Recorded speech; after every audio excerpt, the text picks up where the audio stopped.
rapidly changing downtown Washington, the King Library has been in place since 1972, with nearly 2 million visitors a year. We just want you to come and check us out.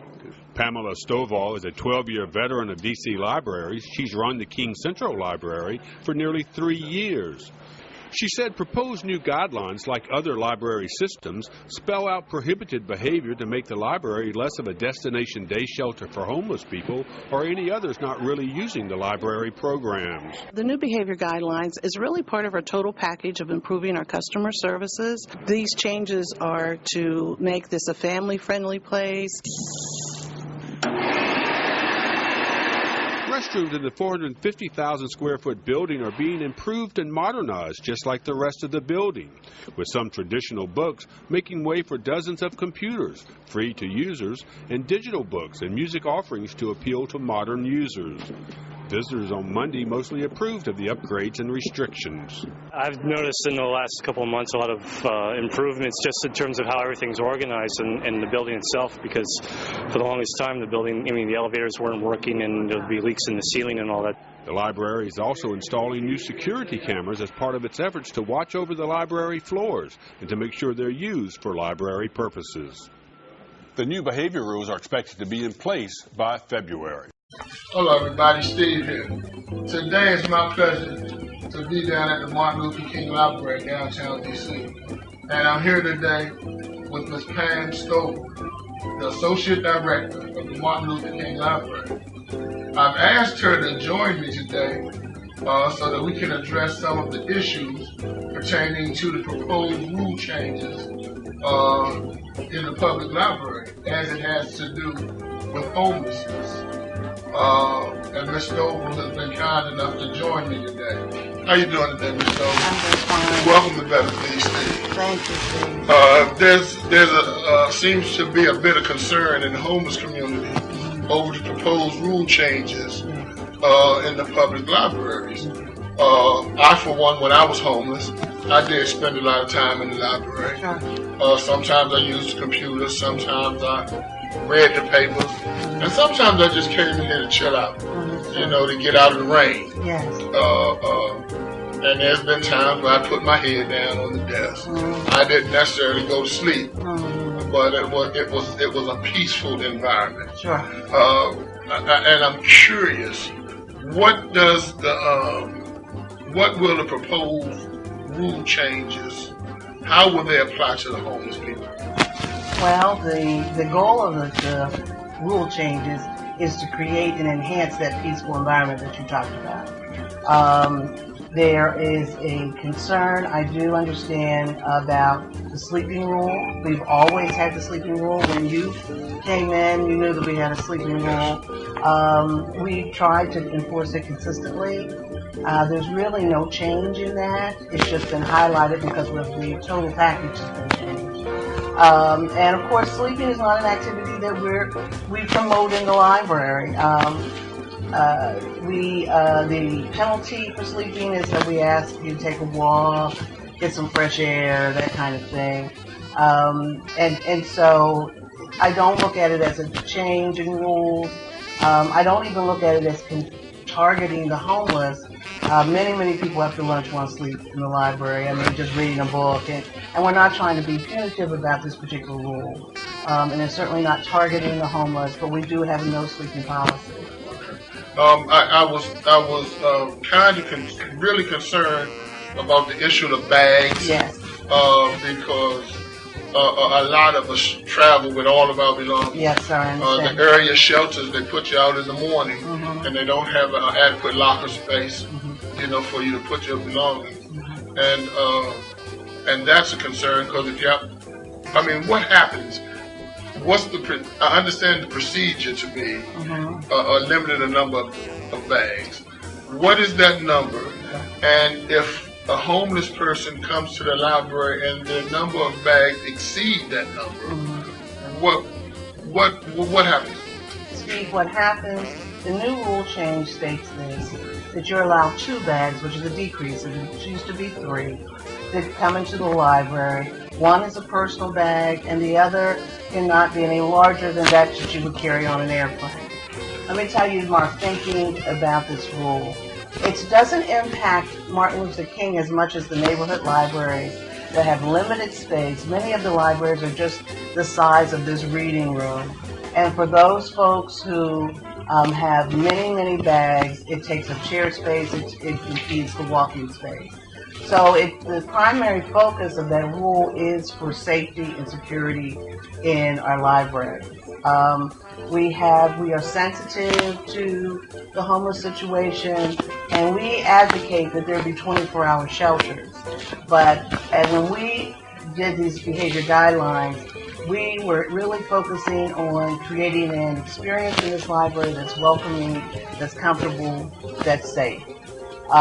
We have to push back a little bit. We are not trying to make rules around us accommodating our libraries as day shelters.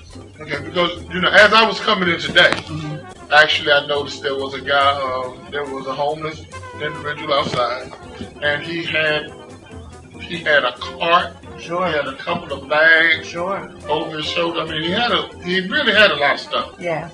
And it struck me that I see it's cold outside, but he's not in the library. No. He's out there with his stuff. Yeah. What I'm trying to say is that they cherish their belongings, just like we cherish our belongings. And I'm afraid that if they can't get their belongings down to 2 bags, then they're going to be lined up on the front of your library.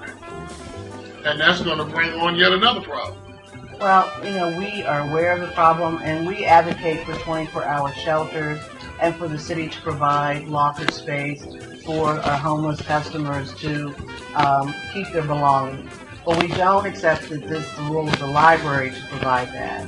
That we are trying to create conditions that are conducive for all of our users to feel comfortable, and particularly, again, in the neighborhood library, large bags or a large amount of bags really impede and impose on other patrons in the reading room. Well, I must tell you this, that I've been coming down here for a number of years, sure. And I have never had a problem with a librarian or any personnel at this library. I've seen the way that you carefully deal with the homeless down there at Martin Luther King.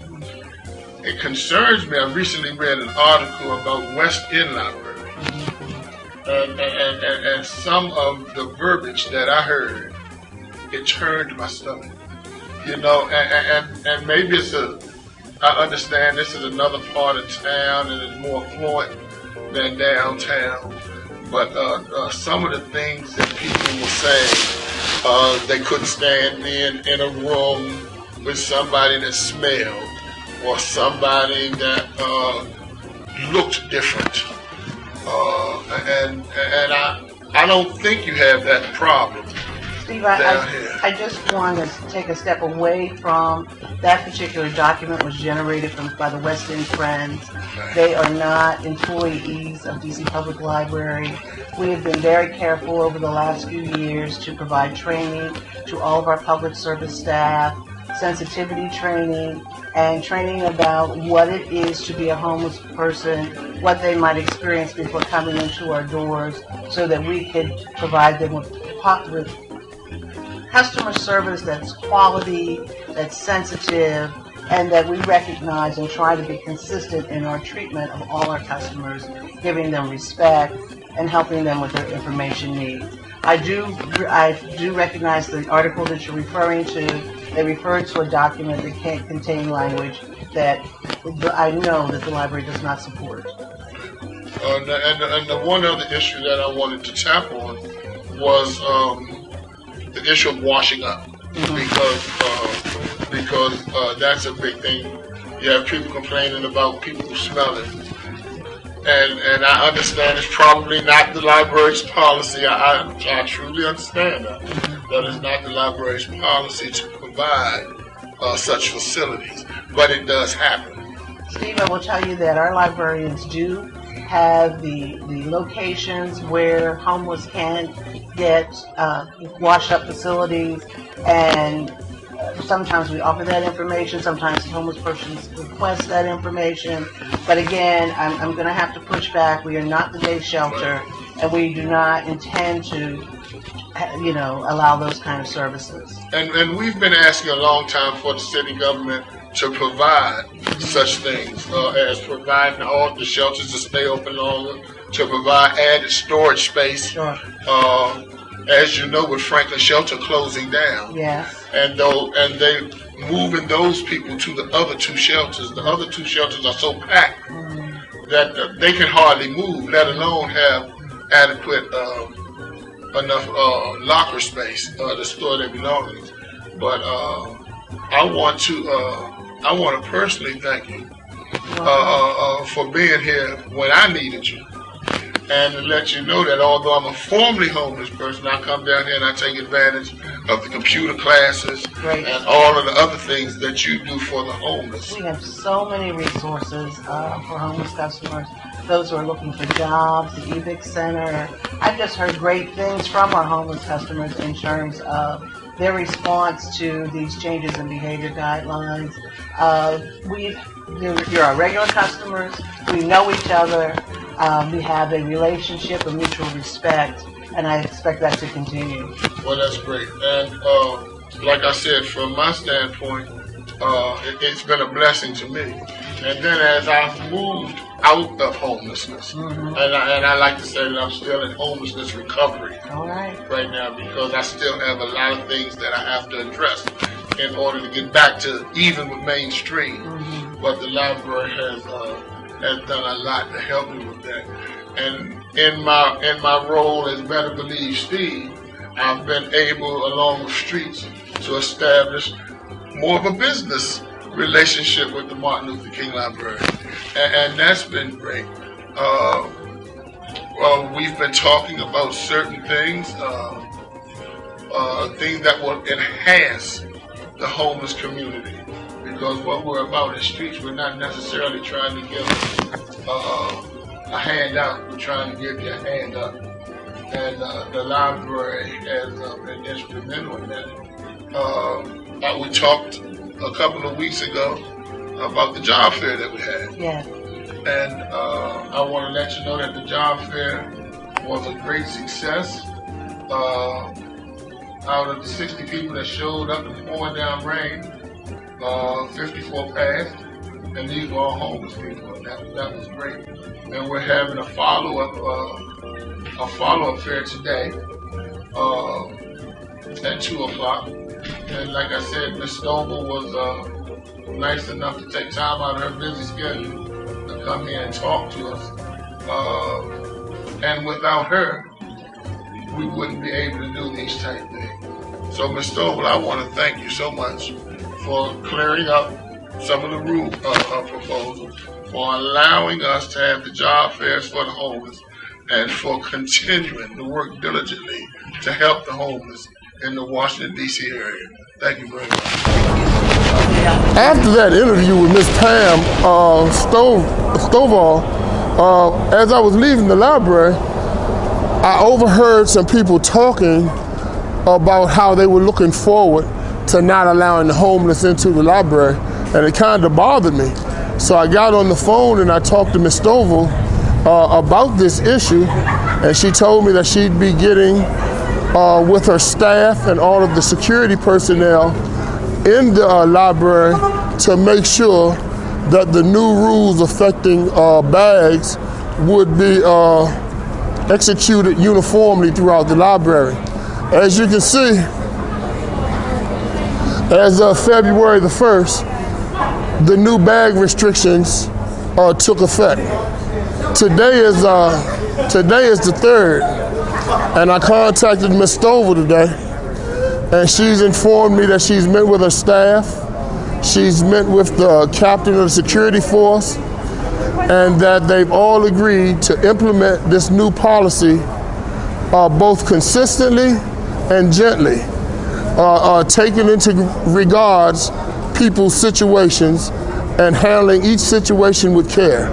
So to Ms. Stoval and the Martin Luther King Library, thank you very much for your cooperation and for all that you do for the homeless community. And until next time, you better believe Steve. Hey, don't forget about What a Loser. In my quest to lose 100 pounds plus in 2009, still seeking your pledges, still seeking your encouragement. So make sure you click on whataloser.me and make your pledge today. Peace out.